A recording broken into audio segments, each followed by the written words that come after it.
Hey, it's Aaron, and today I want to talk about the 2025 BMW X5. It's a lot of fives. Anyway, the X5 is BMW's midsize crossover SUV, of course. It's a mix of sporty and utilitarian, mostly leaning towards the sporty side. So it has very strong performance, several engine options, very nicely appointed cabin, really good interior, and a good sized cargo space. Downside is visibility isn't great. The mirrors are a little too small. You have the tunnel vision going through the back. The storage inside for just your knickknacks and stuff isn't very good. It's a little difficult to find spaces for things. The spot you put your phone, for instance, just seems kind of out of place or out of whack, stuff like that. The door sills are really fat. If you drive like this, that's cool, but otherwise they're like in the way and sometimes feel like they're going to hit you in the shoulder, especially if you're broad like I am. So for 2025, the X5 basically has 4 trim levels. You start out with the S-Drive 40i. The S means that it is rear-wheel drive, so single axle. Then you have the X-Drive 40i, which is basically the same thing but all-wheel drive. Then you have the X-Drive 50e, which is a plug-in hybrid version. And then you have the M60i, which is the BMW M, right? So it is the super real sport model. The big difference between these is, so both of the 40i models, they have a 3-liter 6-cylinder engine, 375 horsepower out of that. Then you have, that also has a 48-volt mild hybrid system, which is basically the stop-start system, and a few other MPG enhancing details. So a lot of the accessories are no longer on the engine, they're electric now, that kind of thing. Next you have the 50e, which is the plug-in hybrid model of this, which is what I drove. The plug-in hybrid is really well done, but pretty expensive. With this one, it is 40 miles of all-electric range, give or take. Your mileage will vary, of course, but that's about the range. And then the whole output is 483 horsepower.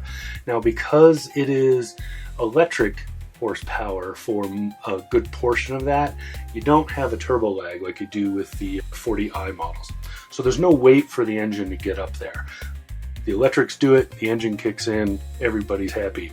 So it's a really good setup for that. High amounts of torque out of it, really, really well done. Then you go to the 60, so the M60i.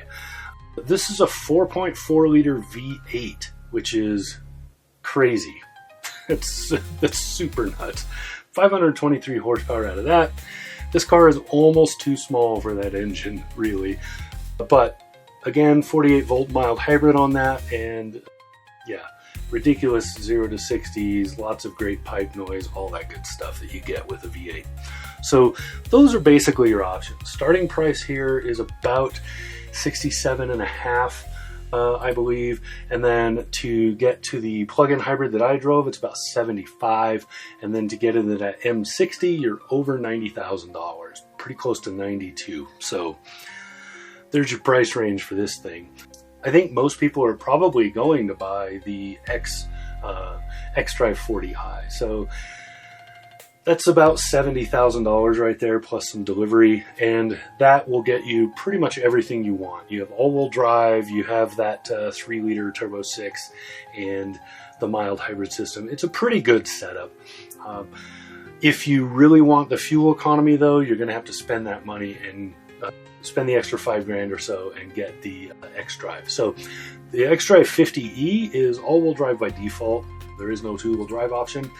And it's a pretty basic configuration. You have the engine running the front wheels and you have the electrics running the back. So very cool, very nice vehicle, lots of great amenities and interior stuff. The list of standard features is very long and very well done. A couple of things I don't like. This goes across the board at the German makes. Cooled seats. I think it might be an option, maybe in the very top package, but good luck. Adaptive cruise system is a little bit jumpy.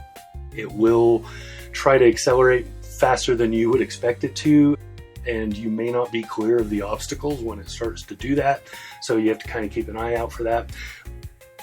It very much defaults to sport in terms of driving.